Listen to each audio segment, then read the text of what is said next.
अस्सलामुअलैकुम। Tally school के इस एजुकेशन प्रोग्राम में खुश आमदीद। ये प्रोग्राम टीवी पर हुकूमत पाकिस्तान और सबक फाउंडेशन की शिराकत से पेश किया जा रहा है। इसके लेसन्स पाकिस्तान के तमाम तालीमी बोर्ड्स बशमूल कैम्ब्रिज के सिलेबस के मुताबिक तैयार किए गए हैं, जिसमें एजुकेशनल कंटेंट सबक फाउंडेशन प्रोवाइड कर रही है। सबक फाउंडेशन की वेबसाइट सबक.pk पर केजी से 12वीं जमात तक वीडियोस और प्रैक्टिस टेस्ट बिल्कुल मुफ्त दस्तयाब हैं। फिज़िक्स लेसन में आज हम नॉइस पोल्यूशन और अल्ट्रासाउंड के टॉपिक्स को डिस्कस करेंगे जो कि फेडरल बोर्ड पंजाब केपीके की class 10th chapter number 11 sound में मौजूद हैं और यही टॉपिक सिंध बलूचिस्तान और कैम्ब्रिज की क्लास 10th में मौजूद हैं। इन वीडियोस को सुनने के बाद देखने के बाद आपको नॉइस को डिस्क्राइब करना और अल्ट्रासाउंड और उसके यूजेस को अंडरस्टैंड करना अच्छे तरीके से आ जाना चाहिए। आज के लेसन और इससे मुंसलिक तमाम वीडियो लेक्चर्स को घर बैठ के देखने के लिए आप सबक.pk की वेबसाइट पे जा सकते हैं और वहां फ्री वीडियो लेक्चर्स के साथ साथ प्रैक्टिस टेस्ट भी मौजूद हैं, जिन्हें देखकर आप अपने कॉन्सेप्ट्स को पुख्ता कर सकते हैं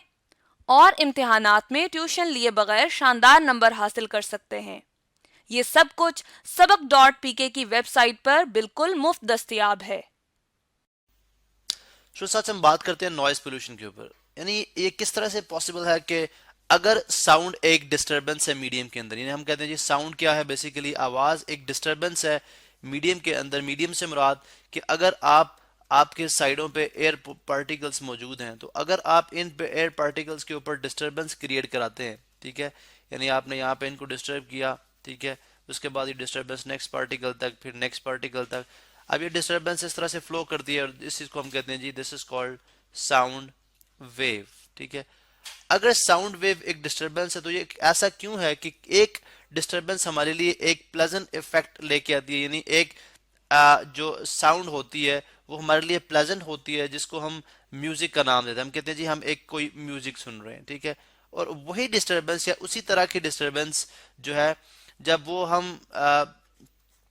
अगर वो हमारे लिए अनप्लेजेंट इफेक्ट, यानी अगर आप ये देखें तो यही हमारे पास डिस्टरबेंस है जो हमारे लिए जब अनप्लेजेंट इफेक्ट लेके आती है, ठीक है, तो हम उसको नेम देते हैं, ये हमारे पास क्या है जी, ये हमारे पास एक अनप्लेजेंट साउंड है, अनप्लेजेंट इफेक्ट दे रही है, इसलिए ये एक नॉइज है जिसको हम नॉइज पोल्यूशन भी कहते हैं। यानी इसकी मिसाल मैं आपको रियल टाइम ऐसे दे सकता हूँ कि अगर आप बाजार में होते हैं तो आपको गाड़ियों का हॉर्न, रिक्शों का हॉर्न, ठीक है, और मोटरसाइकिलों की जो हॉर्न्स होते हैं वो मिल मिला के एक अजीब सा एक इरिटेटिंग, यानी आप उससे तंग आ रहे होते हैं कि यार कितने शोर से मैं बाहर निकलूं। लेकिन जब आप घर में बैठ के एक ऊंची आवाज में एक सॉन्ग सुन रहे होते हैं तो उसमें आपको प्लेजेंट इफेक्ट आता है, उससे वो आप एंजॉय करते हैं, जबकि इससे आप जो है वो भागते हैं। जब हमने इसको क्लोजली स्टडी किया तो हमें ये बात समझ आई कि दोनों के अंदर जो वेव पैटर्न होते हैं, यानी अगर आप देखते हैं, लेट सपोज अगर आप एक म्यूजिक की बात करते हैं, ठीक है, म्यूजिक के अंदर लेट से आपके पास एक पियानो है या वट एवर, आपने म्यूजिक की बात की, उसके अंदर जो जो वेव का पैटर्न बनता है, अगर आप वो देखें तो बड़ा वो बड़ा एक ऑर्गेनाइज होता है, ठीक है। अगर आप ये देखें तो ये ऑर्गेनाइज पैटर्न है जो कि साउंड के केस में बन रहा है, कोई किसी तरह से भी पियानो हो सकती है। अब अगर आप यहाँ पे देखें तो ये एक ऑर्गेनाइज पैटर्न है जो कि हर हर साइकिल के अंदर रिपीट हो रहा है, ये इसमें भी रिपीट हो रहा है, इसमें भी रिपीट हो रहा है, इसमें भी रिपीट हो रहा है। इसका मतलब है जो एयर पार्टिकल्स को म्यूजिक के केस में वाइब्रेट कराया जाता है,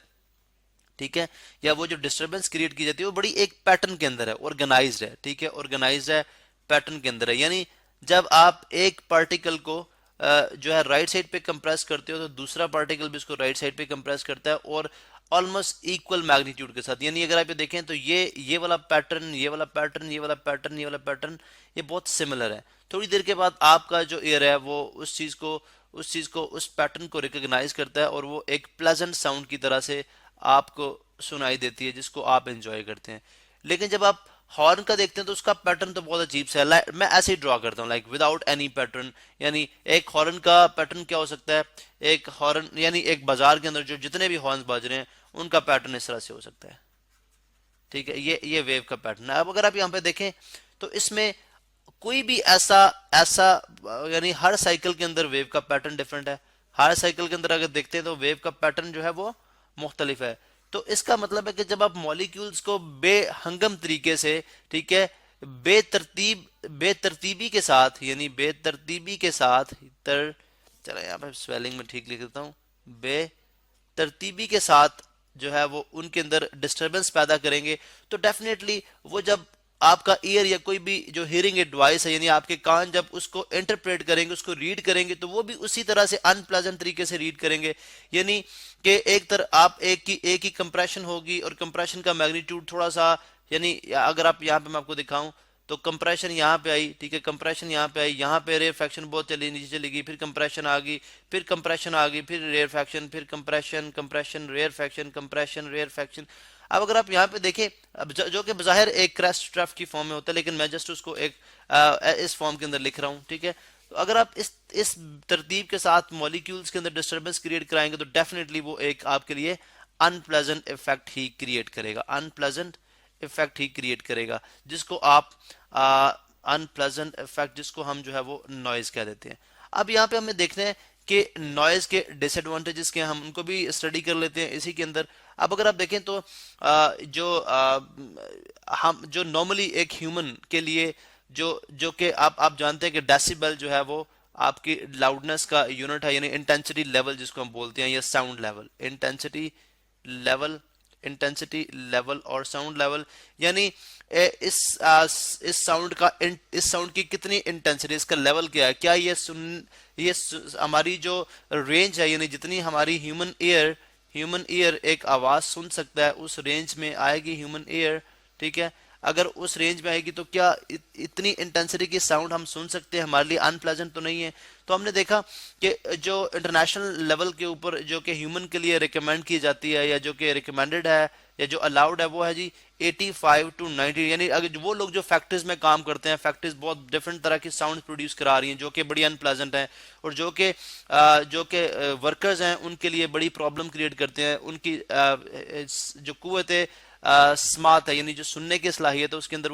अंदर वो कमी लेके आती हैं। अगर आपका एक्सपोजर इससे ज्यादा फ्रीक्वेंसी इससे ज्यादा इंटेंसिटी लेवल के साउंड के साथ होगा, यानी अगर आप 85 to 90 डेसिबल तक अगर आप कोई साउंड सुन रहे हैं, ठीक है, और एक दिन में अगर आप 8 आवर्स वर्क कर रहे हैं तो इट इज फाइन। लेकिन अगर आप इससे ज्यादा साउंड की, इससे ज्यादा इंटेंसिटी लेवल की आवाज सुनेंगे और 8 आवर्स से ज्यादा वर्क करेंगे तो आप बहुत अनकरीब है कि आप डेफ, यानी आप बहरे होने के, या टेम्परेरी जो डेफनेस होती है, यानी for the time being deafness, temporary deafness जो है वो आप उसका शिकार हो सकते हैं। इसके अलावा अगर आप देखें तो अगर आप शोर के अंदर, एक तो ये है कि आपकी जो वर्क की प्रोडक्टिविटी है, अगर आप जनरली देखें कि अगर आप एक बहुत ही शोर के अंदर कोई काम करें तो सबसे पहली बात है कि आपकी प्रोडक्टिविटी जो है वो डिस्टर्ब होगी, प्रोडक्टिविटी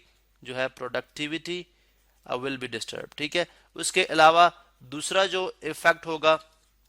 वो अगर आप देखें यहाँ पे मैं लिख देता हूँ जी डिस्टर्ब्ड। उसके अलावा एक और जो इफेक्ट हो सकता है इससे, मेडिकली ये बातें न सिर्फ इस तरह से बल्कि ये मेडिकली हमने ये बातें प्रूव की हैं कि वो लोग जो कि ड्राइवर्स हैं, जो कि ऑल टाइम साउंड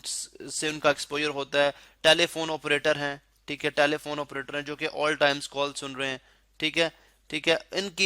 इनकी जो हियरिंग एबिलिटी है, ठीक है, हियरिंग एबिलिटी जो है वो with the passage of time जो है वो कम होती जाती है। Hearing ability with the passage of time, यानी वक्त के साथ साथ उनकी हियरिंग एबिलिटी कम होती जाती है, क्योंकि अनप्लेजेंट इफेक्ट को सुन सुन के आपका ईयर जो है वो उसको जब रीड करता है, उसको जब इंटरप्रेट करता है तो वो उसको ज़्यादा मुश्किलात पेश आती हैं, जिसकी वजह से उसकी परफॉर्मेंस भी जो है वो ख़राब होती है। अब ना सिर्फ आपकी हियरिंग एबिलिटी डिस्टर्ब होने से आपके कानों का मसला होगा, बल्कि इसके साथ साथ अगर आप देखें तो अदर जो आपकी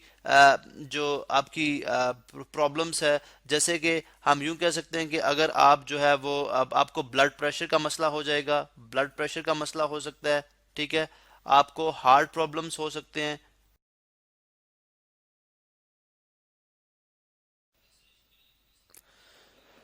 आज हम बात करेंगे एप्लीकेशंस ऑफ अल्ट्रासाउंड्स के ऊपर, यानी अल्ट्रासाउंड्स की एप्लीकेशंस क्या है। देखें, सबसे पहली बात है कि अल्ट्रासाउंड्स हम जानते हैं जी, ह्यूमन ईयर जो है, ह्यूमन ईयर इनकी जो रेंज है, ह्यूमन ईयर ये आवाज कम से कम कितनी आवाज सुन सकते हैं, ज्यादा से ज्यादा कितनी आवाज सुन सकते हैं, जिसको हम ऑडिबल फ्रीक्वेंसी कहते हैं। ठीक है, ह्यूमन ईयर जो है वो ग्रेटर देन 20,000 हर्ट्ज की आवाज नहीं सुन सकते, और इसी तरह से हर्ट्ज 20,000 हर्ट्ज, ठीक है, हर्ट्ज है यूनिट ऑफ फ्रीक्वेंसी, ठीक है, इसी तरह से लेस देन 20 हर्ट्ज की आवाज भी नहीं सुन सकते। ठीक है, अब हमने बात की जी कि जो 20,000 हर्ट्ज फ्रीक्वेंसी बेसिकली होता है जी नंबर ऑफ साइकिल्स पर नंबर ऑफ वाइब्रेशंस पर सेकंड जो होती हैं वो बेसिकली आपके पास फ्रीक्वेंसी कहलाती है, यानी एक सेकंड के अंदर एक सर्टेन पॉइंट से जितनी जितनी वाइब्रेशंस पास ऑन करेंगी वो उसकी फ्रीक्वेंसी कहलाएगी। अब ये जो है 20,000 हर्ट्ज से जो ग्रेटर की 20,000 हर्ट्ज से जो ग्रेटर यानी ग्रेटर देन 20,000 हर्ट्ज जो आपकी साउंड्स होंगी उनको हम बोलेंगे दीज आर कॉल्ड अल्ट्रासाउंड्स, इनको हम बोलते हैं जी अल्ट्रा साउंड्स। अब अल्ट्रासाउंड जो होती हैं वो हाई इंटेंसिटी होती है, इनकी हाई इंटेंसिव होती हैं। किस तरह से, अगर आप देखें तो हम ये बात जानते हैं कि हमने एक रिलेशन पढ़ रखा है v is equal to f lambda, जो आपने जिसको हम वेव इक्वेशन भी बोलते हैं। ठीक है, बेसिकली v यहाँ पे क्या है, स्पीड ऑफ वेव है, v यहाँ पे स्पीड ऑफ वेव है, ठीक है, f फ्रीक्वेंसी है उस वेव की, ठीक है, f इज, कलर चेंज कर लेते हैं, f इज फ्रीक्वेंसी एंड जो लैम्डा है वो है जी wavelength. Now what is wavelength, ये हम ऑलरेडी एक्सप्लेन कर चुके हुए हैं। वेवलेंथ बेसिकली जब आपकी वेव एक क्रस्ट और ट्रफ की फॉर्म में पास करती जाएगी, ठीक है, लाइक दिस, तो दो कंसेक्यूटिव क्रस्ट या दो कंसेक्यूटिव ट्रफ के दरमियान का जो डिस्टेंस होगा वो आपके पास लैम्डा कहलाएगा, यानी हॉरिजॉन्टल डिस्टेंस। ठीक है, वेव का हॉरिजॉन्टल डिस्टेंस, जैसे ये भी हॉरिजॉन्टल डिस्टेंस ये भी लैम्डा है, इसी तरह से अगर आप ये देखें तो ये भी एक लैम्डा के बराबर है, ये एग्जैक्टली वही डिस्टेंस होगा, तो ये बेसिकली एक लैम्डा के बराबर है। अब हमने देखा जी कि अगर अगर आप फ्रीक्वेंसी और वेवलेंथ का रिलेशन चेक करें, अगर आप फ्रीक्वेंसी और वेवलेंथ का रिलेशन चेक करें तो हमें ये समझ आएगी जी f is equal to v over lambda, ठीक है, v ओवर लैम्डा, यानी अगर मैं यहाँ से वेलोसिटी को कांस्टेंट रख लूं या स्पीड को कांस्टेंट रख लूं तो फ्रीक्वेंसी और लैम्डा का आपस में क्या है, इनवर्स रिलेशन है। मीन कि अगर फ्रीक्वेंसी 20,000 हर्ट्ज होगी तो वेवलेंथ बहुत स्मॉल होगा। इसका मतलब है जब वेवलेंथ स्मॉल होगा तो वेव बड़ी, वो जो साउंड होगी, वो जो अल्ट्रा साउंड है वो बड़ी डायरेक्टेड होगी, यानी ये अगर कंप्रेशन एयर फ्रैक्शन में ट्रेवल कर रही है, या लेट सपोज अगर आप उन कंप्रेशन और एयर फ्रैक्शन को कन्वर्ट करें क्रस्ट और ट्रफ के अंदर, तो आपको क्रस्ट और ट्रफ इतनी स्मॉल साइज होगी, यानी उसका वेवलेंथ इतना स्मॉल होगा कि वो एक हाईली इंटेंसिव, और फिर वेवलेंथ स्मॉल होगा डेफिनेटली तभी आपकी 20,000 हर्ट्ज जो है वो आपकी 1 सेकंड के अंदर पास कर, 20,000 हर्ट्ज से ज्यादा जो है वो वाइब्रेशन पर सेकंड पास करेंगी। इसका मतलब है स्मॉल वेवलेंथ होने की वजह से और जो है फ्रीक्वेंसी बहुत ज्यादा होने की वजह से जो अल्ट्रासाउंड्स हैं इनकी पेनिट्रेटिंग पावर ज्यादा होती है। पेनिट्रेटिंग मीन कि किसी चीज से पास ऑन करने की जो पावर होती है, ठीक है, यानी एक थिन पीस ऑफ मेटल से जो है वो भी उनसे भी अल्ट्रासाउंड जो है वो पास कर जाती हैं। अब अगर आप एक थिक मेटल से पास ऑन करना चाह रहे हैं तो डेफिनेटली आपको high intensive ultrasound, because 20,000 hertz से ज्यादा आप जितनी मर्जी बढ़ाएंगे वो सारी अल्ट्रासाउंड्स के अंदर आएंगी। ठीक है, अब देखें इसकी पेनिट्रेटिंग जो एबिलिटी है इसको यूज करते हुए हम इसको अपनी लाइफ में इससे बहुत ज्यादा आसानियां पैदा करते हैं। जैसे अगर मैं पहली बात बताऊं आपको तो फर्ज करें, बल्कि हाँ चले फर्ज कर लेते हैं हम, जो है हमारे पास अल्ट्रासाउंड्स जो है वो आप एज ए सोनार के तौर पे यूज करते हो। ठीक है, सोनार के अंदर, एक्चुअली सोनार के अंदर यूज होती है। सोनार क्या है, बेसिकली एक डिवाइस है जिसको हम कहते हैं जी sound navigation and ranging, sound navigation and, मैं यहाँ पे लिख लूँ इसको, फिर इसके यूजेस की बात हम करते हैं, navigation and ranging, sound navigation and ranging. ठीक है, अब अगर आप यहाँ पे देखें तो जो सोनार है हमारे पास बेसिकली वो समंदर की डेप्थ को मालूम करने के लिए या समंदर के नीचे कोई चीज है उसकी गहराई को मालूम करने के लिए, उस चीज को डिटेक्ट करने के लिए जो है हम सोनार यूज करते हैं। ठीक है, अब बेसिकली होता क्या है कि यहां से आपकी अल्ट्रासाउंड्स निकलती हैं, यहाँ पे देखें ये अल्ट्रासाउंड इस पे हिट करेगा। ठीक है, अल्ट्रासाउंड्स इसने एमिट की, जब अल्ट्रासाउंड यहाँ से एमिट हुई तो डेफिनेटली वो जाएंगी वाटर से ट्रेवल करती हुई, जब वो ग्राउंड को टच करेंगी तो वहां से रिफ्लेक्ट बैक करेंगी वापस। ठीक है, वहां से रिफ्लेक्ट बैक करेंगे लाइक वापस। अब आप क्या करें, आप जितनी जो टाइम टेकन है, यानी टी जो है, फॉर एग्जांपल जब हमने अल्ट्रासाउंड को यहाँ से हिट जो है ट्रांसमिट किया, वो इस ग्राउंड को हिट करने के बाद रिफ्लेक्ट बैक हुई वापस, तो उन्होंने लेट सपोज 2 सेकेंड्स लिए, ठीक है, 2 सेकेंड लिए। और हमें ये भी मालूम है कि speed of sound in water, speed of sound in water वो कितनी होती है, ये भी बता दूं, speed of sound in water होती है 1400 मीटर पर सेकंड। एक जनरल, एक आम पानी की बात कर रहे हैं हम, जो नॉर्मल टेम्परेचर पे होता है, 1400 मीटर पर सेकंड स्पीड ऑफ साउंड है इन वाटर। तो इस रिलेशन को हमने एक रिलेशन पढ़ रखा है, s is equal to v t, जो आपने 9th में पढ़ा है, वेयर एस इज डिस्टेंस, ठीक है, ये हमारे पास डिस्टेंस है, v जो है ये स्पीड है, ठीक है, और t जो है वो टाइम है। इस रिलेशन को यूज करते हुए हम जो है वो इसका डिस्टेंस मालूम कर लेंगे जो इस अल्ट्रासाउंड ने ट्रेवल किया, तो वो किस तरह से आ जाएगा, v हमें पता है 1400 है मीटर पर सेकेंड, यानी s इज इक्वल टू आ जाएगा 1400 मीटर पर सेकेंड मल्टीप्लाई बाय 2 सेकेंड, ठीक है, तो ये सेकेंड सेकेंड से कैंसिल आउट हो जाएगा, 14 इंटू 2, डिस्टेंस आ जाएगा 2800 मीटर। लेकिन अगर आप देखें तो ये 2 वे डिस्टेंस है, हमें चाहिए डेप्थ ऑफ सी, तो वो डेफिनेटली वो हाफ हो जाएगी। तो अगर आप इसको 2 से डिवाइड करेंगे तो 1400 मीटर जो है, 1400 मीटर जो है हमें पता चल जाएगा जी ये समंदर जो है, समंदर की गहराई कितनी है, इस सर्टेन पॉइंट पे कितनी है, 1400 मीटर। या अगर इसके रास्ते में कोई भी मछली आ जाएगी बड़ी, कोई वेल, कोई शार्क, तो उससे भी रिफ्लेक्ट होकर वापस आएगी, तो हमें उसका भी इमेज दे सकती है, ठीक है। अब इमेज गेन करने की जहां तक बात है, तो उस केस के लिए हम अल्ट्रासाउंड मशीन ही यूज करते हैं, जो कि मेडिकल के अंदर यूज होती है, और इसके बहुत ज्यादा एडवांटेजेस हैं। यानी देखें, किसी भी डिजीज को ट्रीट करने के लिए सबसे जो इंपॉर्टेंट चीज है वो उसका डायग्नोसिस है, ठीक है, यानी उसकी तशखीस, डायग्नोज करना उसको, ठीक है, उसकी तशखीस करना, ये बहुत इंपॉर्टेंट है। अब तशखीस किस तरह से की जा सकती है, देखें, आप हाई इंटेंसिव अल्ट्रासाउंड जो है वो different organs of the body, human body के ऊपर आप ट्रांसमिट करेंगे, यानी इनके ऊपर हिट करेंगे, तो डेफिनेटली ये डिफरेंट बॉडी पार्ट्स में से, आपके फ्लैश में से पेनिट्रेट करने की एबिलिटी रखते हैं, तो डिफरेंट बॉडी पार्ट से रिफ्लेक्ट बैक होके आपके पास वापस आएंगे, ठीक है, और उसके बाद आपको इस स्क्रीन के ऊपर आपको इमेज मिलेगा, आपको यहाँ पे स्क्रीन के ऊपर इमेज मिलेगा उस पर्टिकुलर ऑर्गन का, जिससे आप बड़े आराम से जो है उस बीमारी को, यानी जो बीमारी है, जैसे अगर मैं एक पर्टिकुलर एग्जांपल देता हूं, तो उसके अंदर अगर आप देखें तो थायराइड ग्लैंड जो होता है, ठीक है, थायराइड ग्लैंड यहाँ पे मैं शो करता हूं, थायराइड ग्लैंड यहाँ पे आपको दिखा देते हैं जी, थायराइड ग्लैंड, ठीक है। अब थायराइड ग्लैंड की पिक्चर्स, अगर वहां पे किसी गले में कोई गॉइटर है, ठीक है, कोई बीमारी है गले की, तो थायराइड ग्लैंड की एग्जैक्ट पिक्चर्स देगा, आप अल्ट्रासाउंड आपको एग्जैक्ट उसकी पिक्चर देंगे, जिससे आप उस गले की बीमारी का अंदाजा लगा सकते हैं, उस बीमारी की शिद्दत का अंदाजा लगाया जा सकता है, जिसके बाद इसको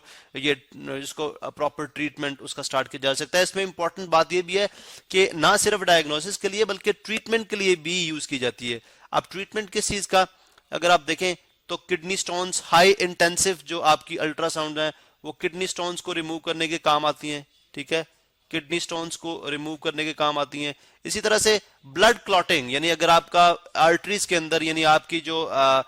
रगे हैं उनके अंदर अगर आपका खून जम जाए या उस क्लॉटिंग हो जाए उसकी, तो ब्लड क्लॉटिंग को जो है वो ब्लड क्लॉटिंग, ठीक है, उसको खत्म करने के लिए भी हम जो है वो अल्ट्रासाउंड्स यूज करते हैं। और इसी तरह से कैंसर सेल को डिस्ट्रॉय करने के लिए भी, ठीक है, हाई इंटेंसिव जो आपकी अल्ट्रासाउंड होती है वो कैंसर सेल को डिस्ट्रॉय करने के लिए भी जो है वो यूज की जाती हैं, ठीक है। आप ये बेसिकली इसके मुख्तलिफ यूज हैं, जिससे आप डायरेक्टली इसको डायग्नोसिस पर्पस के लिए भी यूज कर सकते हैं और ट्रीटमेंट के लिए भी यूज कर सकते हैं। इसके अलावा अगर आप देखें तो हमारे पास जो प्योरिफिकेशन की बात है उसके अंदर जर्म्स को किल करने के लिए, ठीक है, प्योरिफिकेशन की अगर मैं बात करूं तो बहुत सारी जगहों पे आप जर्म्स को किल करने के लिए जो है, या जर्म्स को मारने के, जर्म्स एंड बैक्टीरिया को किल करने के लिए जो है वो आप जर्म्स एंड बैक्टीरिया को किल करने के लिए आप अल्ट्रासाउंड यूज करते हैं। फिर इसी तरह जो हैवी आपकी मशीनरी है उनके अंदर इंटरनल क्रैक्स जो होते हैं, इंटरनल क्रैक, जैसे जहाज हैं, जैसे शिप्स हैं, जिनको चलने के बाद या जिनकी कॉन्स्टेंटली, जिनके इंजन के अंदर, ठीक है, कॉन्स्टेंटली मोशन की वजह से इंटरनली क्रैक्स आ जाते हैं। अब उनके ऊपर हम अल्ट्रासाउंड हिट करते हैं, तो जो क्रैक्स की अल्ट्रासाउंड जब रिफ्लेक्ट बैक करके आती हैं वो डिफरेंट इमेज देती हैं, जो सही सरफेस से आती हैं वो डिफरेंट इमेज देती हैं। हम दोनों को कंपेयर करके जो है वो डिफेक्ट फाइंड आउट कर लेते हैं।